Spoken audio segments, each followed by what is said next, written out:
Salve, siamo a riposo oggi, ma le ricette vanno avanti. Fast Tutorial, il canale che non vi lascia mai soli. Iscrivetevi, attivate la campanella. Azione!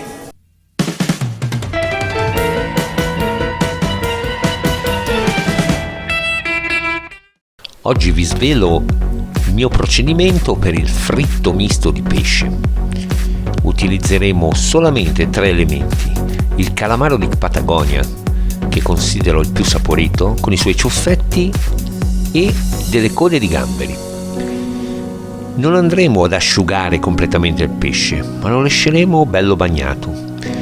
Nel momento di metterlo nella farina molto abbondante, andremo a strizzarlo. Naturalmente poi toglieremo tutta la farina in eccesso con un setaccio e andremo a creare una specie di increspatura alla fine della frittura. Olio 190 gradi, io lo tengo molto alto perché voglio proprio un effetto crespo, tipo la tempura. Dopo un minuto, anche qualcosa meno, questo va un po' a gusti, avremo il risultato finale. Ed ecco qui la famosa increspatura. Fritto va messo poi in una cartapaglia che toglierà l'olio in eccesso, ma come vedete è veramente poco.